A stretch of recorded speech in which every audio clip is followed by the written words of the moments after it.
जय श्री राम। आज हम बात करेंगे कि कुंभ राशि के जातकों के लिए जनवरी 2025 यानी साल का पहला महीना कैसा रहेगा। यानी ग्रहों की स्थिति और ग्रहों का गोचर, परिवर्तन, वक्री होना और मार्गी होना आपको इस महीने क्या दे सकता है।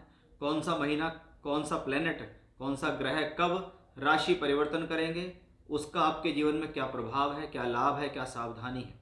जीवन के सभी मुख्य पहलू, आपका स्वास्थ्य सम्मान, आपकी नौकरी व्यवसाय, आपका प्रमोशन, आपकी एजुकेशन, आपका विवाह, वैवाहिक संबंध, इन सब की चर्चा, क्योंकि सभी ग्रह कोई ना कोई जिम्मेदारी लेकर ट्रांजिट कर रहे हैं और वो अपनी जिम्मेदारी को बखूबी निभाएंगे या नहीं, या उस जिम्मेदारी में परेशानी आएगी या लेट होगी या वो जिम्मेदारी पूरी नहीं होगी, यह सब कुछ ग्रहों के गोचर पर निर्भर होता है। अब ग्रहों का गोचर इस महीने आपको क्या देने वाला है, उसकी विस्तार से चर्चा इस वीडियो के माध्यम से होने वाली है। हमारा ये वीडियो चंद्र राशि पर आधारित होता है, चाहे तो आप इसको लगन से भी देख सकते हैं। सुबह के 6 बजे यानी 1 जनवरी के दिन अगर हम देखें, सुबह के 6 बजे का ये ग्रहों का गोचर है जो आपके सामने स्क्रीन पर है। अब ये देखते हैं कि कौन सा ग्रह कब कब परिवर्तन करके आपको क्या क्या दे सकता है या क्या देगा इस महीने। वीडियो की शुरुआत करने से पहले आप स्क्रीन पर हमारा व्हाट्सएप नंबर देख रहे होंगे। अगर आप अपनी हॉरोस्कोप दिखाना चाहते हैं, कुंडली बनवाना चाहते हैं, दिखाना चाहते हैं, बर्थ टाइम रेक्टिफिकेशन कराना चाहते हैं, ऑपरेशन द्वारा डिलीवरी समय निकलवाना चाहते हैं, सिजेरियन डिलीवरी के लिए कुंडली मिलान कराना चाहते हैं, वर्ग कुंडलियों द्वारा प्रेडिक्शन चाहिए, तो आप दिए गए नंबर पर अपना date of birth time place share कर सकते हैं। पेड कंसल्टेंसी होगी। शुरुआत करते हैं। सबसे पहले मैं हमेशा से देखता हूँ कि फिर मेरी राशि और मेरे लगन का स्वामी कितना स्ट्रांग है। अगर वो बली है तो मैं जीवन में उस दौरान जो काम कर रहा हूँ उसमें मुझे फायदा मिलेगा। हमने देखा कि हमारी राशि लगन को रिप्रेजेंट करने वाला प्लेनेट सिर्फ एक है, वो है शनि। और वो शनि राशि या लगन का मालिक होकर वहीं पर बैठा है। उसको क्या कहेंगे? राशि बली है, लगन बली है। बली है तो हम भी बली हैं।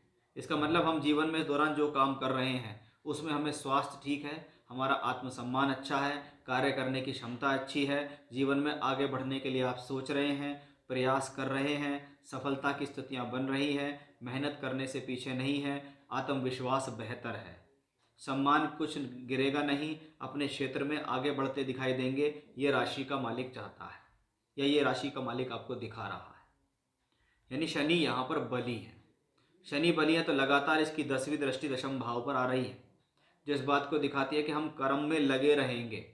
और जितना कर्म में लगे रहोगे, क्योंकि शनि का काम है धीरे धीरे देने का, लेकिन जब वो धीरे धीरे करके देता है तो बहुत स्ट्रांगली देता है, और जो चीज़ दे देता है फिर वो बनी रहती है हमेशा के लिए। उसका बेहतरीन तरीके से एक सहयोग कर रहे हैं हमारे लिए शुक्र ग्रह, जिसको हम देखिए चौथे घर का मालिक है शुक्र, जो यहाँ बैठा है। एक तो अच्छे भाव में है, अच्छे ग्रह के साथ बैठा हुआ है, और शुक्र है चतुर्थेश। तो क्या है? भूमि, जमीन, जायदाद, प्रॉपर्टी, सुख साधनों का भोग करना, या फिर ये भी कह सकते हैं जनता का सहयोग या राजनीतिक स्तर में फायदा देना।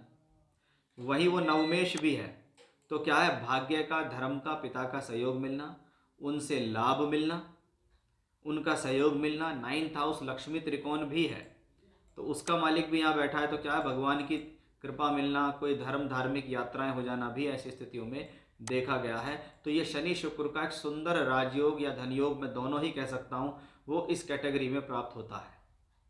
क्योंकि राशि का मालिक चतुर्थ शुक्र के साथ है तो ये राजयोग है, और राशि का मालिक नवमे शुक्र के साथ है तो ये धन योग है। तो एक बहुत सुंदर कैटेगरी शुरुआत से ही में पता लगे भाई शनि और शुक्र इस महीने आपको डाउन नहीं जाने देंगे, आपको कुछ देने के लिए आए हैं। एक बेहतर संयोग बन रहा है, क्योंकि शनि तो एक सा राशि में 2.5 साल तक रहेंगे, लेकिन शुक्र काफ़ी समय के बाद उसके पास ट्रांजिट करते हैं। तो ये शनि शुक्र की बेहतर युति हमें दिखी। अब आपकी कर्म भाव को हम देखते हैं। हमने देखा कि आपका जो कर्म क्षेत्र है, यहाँ का मालिक मंगल ग्रह है, जो छठे घर में वक्री होकर बैठा है। अब एक अकेला 6th हाउस ऐसा है जिसके लिए शास्त्र कहता है भी छठे भाव में अगर प्लेनेट नीच का भी हो जा रहा है तो राजयोगकारी फल देता है। इसका मतलब सीधा यह, व्यक्ति बिल्कुल डाउन टू अर्थ है, उसके अंदर कोई क्रोध नहीं, कोई घमंड नहीं, किसी प्रकार का लोभ लालच नहीं, कोई अहंकार नहीं। वो अपने काम में पूरी तरीके से मेहनत करता जा रहा है, और मंगल नीच का होकर भी उसे अच्छे रिजल्ट दे रहा है। बस आपका एग्रेशन या आपकी जल्दबाजी आपका रोग ना बन जाए, इसका ध्यान रखें। मान लीजिए क्रोध में आके किसी को कुछ कह दिया, उससे आपकी दुश्मनी हो गई, उससे आपकी लड़ाई हो गई, उससे आपका झगड़ा हो गया, इसका आपको ध्यान रखना है। ऐसी स्थिति में जितना ज़्यादा कार्य विशेष पर फोकस होगा उतना ज़्यादा आपके लिए ये कॉम्बिनेशन बेहतर रहेगा। यानी मैं प्रोफेशनली इस कॉम्बिनेशन को अच्छा ही कहूँगा। बस अपनी ही गलती से क्या ना, बिना वजह की परेशानी थी, मैंने अपने ऊपर ले ली। अगर मैं शांत रहता तो शायद मेरे लिए सब कुछ अच्छा रहता। उसको रिप्रेजेंट कर रहा है आपका यहाँ मंगल। इस बात का विशेष ध्यान आपको इस पूरे महीने रखना होगा। बुध ग्रह की स्थिति इस महीने बहुत अनुकूल हो जाएगी, क्योंकि सिर्फ 4 जनवरी तक ही बुध यहाँ है। उसके बाद ये पंचमेश बुध 11th हाउस में पहुंचकर और 11th हाउस से बैठ के पंचम को वापस देखेगा। तो हम क्या कहेंगे, शिक्षा, विद्या, बुद्धि के लिए अनुकूल समय है। पंचम भाव आपके निर्णय हैं, आपकी बुद्धि है, आपके डिसीजंस हैं, आपका सोर्स ऑफ इनकम भी है, लक्ष्मी त्रिकोण भी है, आपकी एजुकेशन भी है। उन सब के अंदर बेहतरी करने के लिए बुध आ रहा है।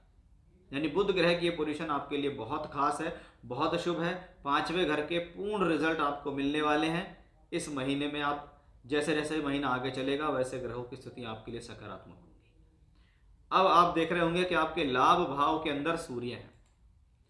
14 जनवरी तक लाभ भाव में सूर्य है। ये सोर्स ऑफ इनकम के लिए ठीक है, विवाह वैवाहिक संबंधों के लिए ठीक है, जीवन साथी से सुख सहयोग के लिए भी ठीक है। लेकिन 14 जनवरी के बाद जब ये सूर्य 12वें घर में पहुंचेंगे तो मकर संक्रांति होती है। यहाँ पर देखिए आप, सप्तमेश का द्वादश में जाना या तो जीवन साथी के साथ डिस्प्यूट कराता है, या फिर जीवन साथी के साथ कोई घटना घट सकती है, या उनको कोई हेल्थ इश्यूज आ सकते हैं। उसका ध्यान रखें। ऐसी स्थितियों में विवाह संबंध नहीं बनते। अगर विवाह कोई होता भी है तो वो रिश्ता बनता नहीं, टूट जाता है। तो इस मामले में 14 जनवरी से लेकर 14 फरवरी तक का जो समय है वो टिपिकल दिखाई देता है, उसका ध्यान आपको रखना होगा। बृहस्पति को अगर हम देखें तो आप देखिए, दूसरे घर का मालिक है बृहस्पति और दूसरे घर में राहु है, यानी राहु भी गुरु के फल दे रहा है।